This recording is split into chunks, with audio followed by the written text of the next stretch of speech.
दोस्तों, एक किताब तक़सीम हिंद और क़याम पाकिस्तान की दास्तान, ये एक अंग्रेज़ की लिखी हुई किताब जो पार्टीशन है, इसका उर्दू तर्जुमा है। ये लिखने वाले इनके साहब हैं, मुसन्निफ़ हैं इसके बन्ने वाइट स्पून, और तर्जुमा जो किया है वो ताहिर मंसूर फारूकी साहब का बहुत ही शानदार किस्म का तर्जुमा।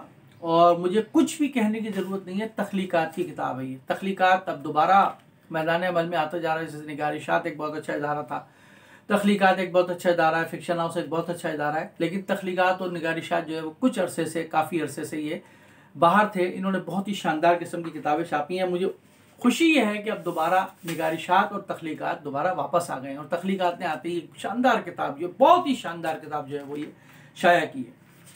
लाहौर का इदारा, ये 750 रुपये इसकी कीमत है, और इसकी जो सफ़ात हैं वो तकरीबन जो है वो 368 सफ़ात हैं। तो काफ़ी अच्छी किताब है, काफ़ी डिटेल्ड किताब है। इस किताब की ख़ास बात क्या है? तक़सीम हिंद और क़याम पाकिस्तान की दास्तान। मुसन्निफ़ जो है इसके बर्ने वाइट, इन्होंने जो है वो कोई बैकग्राउंड पे बहुत ज़्यादा जोर नहीं दिया। ये चले हैं जनवरी 1947, फरवरी, मार्च, अप्रैल, मई, जून, जुलाई, अगस्त, सितंबर, अक्टूबर, नवंबर, दिसंबर 47, एक साल की कहानी है ये। यानी जनवरी 1947 में राज के खात्मा जब शुरू हुआ, और राज के खात्मे की इब्तिदा हुई, माउंटबेटन आते हैं, और उसके बाद मसला कश्मीर और उसके बाद के हालात, ये वहाँ तक का किताब जो अहाता करती है। इन्होंने बड़े अच्छे बाब बांधे, एक साल का एक बाब बांधा। उस साल के अंदर जो कुछ भी वाक़यात हुए उसका बैकग्राउंड इन्होंने बयान किया, जो ज़रूरी चीज़ें थी, और बैकग्राउंड बयान करने के बाद फिर उन वाक़यात पर बहस की। इस किताब की ख़ास बात यह है कि इस किताब के अंदर जो जदीद चीज़ें शाया हुई हैं तहरीक पाकिस्तान के हवाले से, आपको मालूम है कि इंडिया ऑफिस लाइब्रेरी के अंदर रिकॉर्ड मौजूद है पूरा, और वहाँ से जो है वो मुख्तलिफ वक्तन फ़क्तन चीज़ें जो है वो शाया होती रहती हैं, रिसर्च होती रहती है, तहकीक वाले तहकीक महक़िक़ जो है तहकीक करते रहते हैं अपनी किताबों के अंदर। तो इन्होंने उन सबसे मदद ली, इन्होंने जदीद और कदीम जो रेफरेंसेस थे उससे मदद लेकर के इन्होंने लिखा है। तहरीक आज़ादी के खुले और छुपे गोशे एक बरतानवी की नज़र में, the story of Indian independence and creation of Pakistan. तो इस किताब की ख़ास बात यह है कि इस किताब के अंदर इन्होंने हिंदुस्तान में जो माउंटबेटन आए, माउंटबेटन, कांग्रेस और जो गठजोड़ था, इसको बहुत तफसील से लिखा है। यानी ये खुद अंग्रेज़ हैं, खुद बरतानवी हैं, लेकिन उन्होंने जा बजाई इस बात का एतराफ़ किया है कि माउंटबेटन जो थे वो बायस थे मुस्लिम लीग के साथ, जिना के साथ, और वो नुकसान पहुँचाना चाहते थे और वो फ़ायदा पहुँचाना चाहते थे कांग्रेस को। उन्होंने फ़ायदा पहुँचाया भी।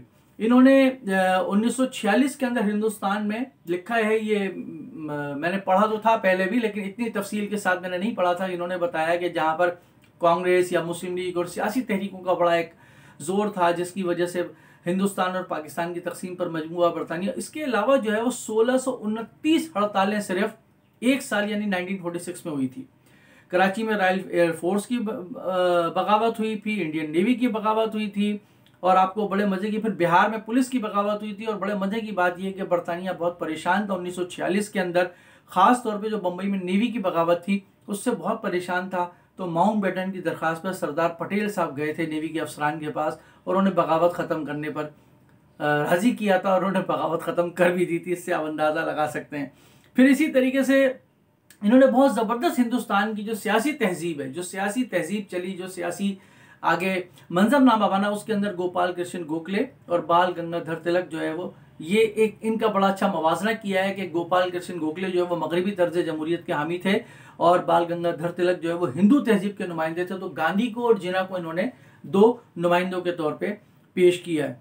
फिर इसी तरीके से इन्होंने ये बताया कि नेहरू के जो दादा थे वो 1857 में दिल्ली पुलिस के सरबराह थे, और दिल्ली पुलिस के सरबराह होने के नाते 1857 के अंदर इन्होंने, नेहरू के दादा ने बगावत को दबाने में बहुत अहम किरदार अदा किया था। और आप अंदाज़ा लगा सकते हैं कि उसके बाद जो बरतानवी हुकूमत है उस ज़माने में उन्होंने किस तरह नवाजा होगा।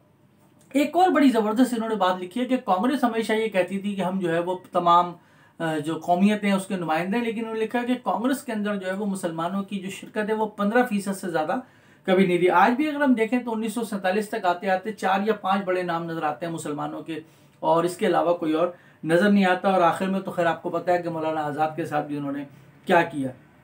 पिंडी में सिखों का कत्लेआम कैसे हुआ, 2-3 चीज़ें इसके अंदर ऐसी हैं कि जो शायद मुसन्निफ़ ने तारीख़ी तौर पर गलत बयानी भी की। मसलन इन्होंने लिख दिया कि करारदाद लाहौर का मुसवदा जो है ज़फ़रुल्लाह खान साहब ने पेश किया था। आपको मालूम है कि ये वली खान साहब ने भी लिखा है, लेकिन अब ये बात तारीख़ी तौर पर गलत साबित हो चुकी है। माउंटबेटन पटेल ने एक मरतबा कहा कि माउंटबेटन जो है वो नेहरू का खिलौना है जिससे नेहरू खेल रहा था। अब पटेल को ये नहीं पता था कि माउंटबेटन का खिलौना कौन सा था और खिलौने कौन से थे और वो किस तरह उससे खेल रहे थे। फिर इंडियन नेशनल आर्मी की तफसील इन्होंने बड़ी ज़बरदस्त लिखी है, इंडियन आर्मी की और इंडियन नेशनल आर्मी जो सुभाष चंद्र बोस तक बनाई गई थी।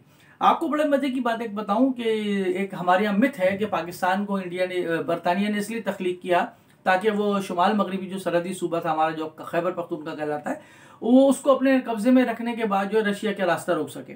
मजे की बात यह कि मई 1947 तक कांग्रेस जो थी वो सूबे सरहद को उस वक्त हिंदुस्तान में शामिल करने की ख्वाह थी। तो माउंटबेटन ने जब वहां का दौरा किया और 1 लाख पठान जब वहां पर आ गए और उन्होंने एहतजाज किया कि हम हिंदुओं की गुलामी कबूल नहीं करेंगे, तो उसके बाद फिर वहां पर रेफरेंडम कराने का फैसला हुआ था। फिर इसी तरीके से तकसीम का जो प्लान था, इन्होंने बहुत तफसील से लिखा है कि तकसीम का जो प्लान था वो कांग्रेस को दिखाया गया था, नेहरू का दिखाया गया था और उनका मनचाहा प्लान था। यही अल्फाज इन्होंने इस्तेमाल किए। पंजाब और बंगाल की तकसीम जो हुई उसमें वोटों का तनासुब कैसा था।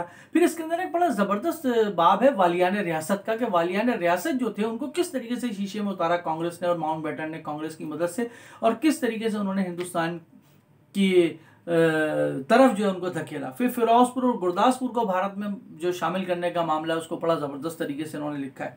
एक बड़ी मज़ेदार चीज़ इन्होंने लिखी है कि एलिस फैज़ जो हैं वो कृष्णा मेनन जो थे जिन्होंने तमाम मुसव्वदा तैयार किया था वो उनकी जानने वाली थी और उनको कुछ रिपोर्ट्स वगैरह भी भेजा करती थी कम्युनिस्ट पार्टी के हवाले से।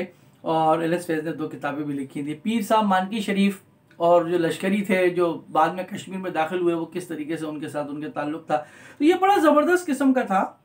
एक आखिरी जुमला मैं आपको बताऊं कि बिरला सेठ, आपको मालूम है कि गांधी जो है आखिरी उम्र में बिरला हाउस के अंदर मुकीम थे। तो बिरला का एक जुमला इन्होंने नकल किया है। एक मरतबा इन्होंने लिखा है कि ये बिरला ने ये बात कही गांधी जी को कि आपको मालूम नहीं है असल में कि कितने अमीरों की वजह से आपकी गरीबी जो है वो कायम है। किताब पढ़ने वाली है, तख्लीकात की किताब है। उम्मीद है कि आप ये किताब ज़रूर हासिल करेंगे। जो तहरीक पाकिस्तान, तकसीम से मुताल्लिक, तकसीम हिंद से मुताल्लिक डिटेल में दिलचस्पी रखते हैं, इसमें काफ़ी बहुत सारे हवाले हैं, इसको आप ज़रूर हासिल करें। मुसन्निफ़ बर्ने वाइड स्पोनर, तर्जुमा ताहिर मंसूर फारूकी, तख्लीकात ने ये किताब छापी है और कीमत इंतहाई मुनासिब, मैं समझता हूँ 750 रुपये रखी है। इस किताब को आप ज़रूर पढ़ें। तारीख़ के, तकसीम के कई ऐसे खुफिया गोशे हैं जो आपके ऊपर वाह होंगे।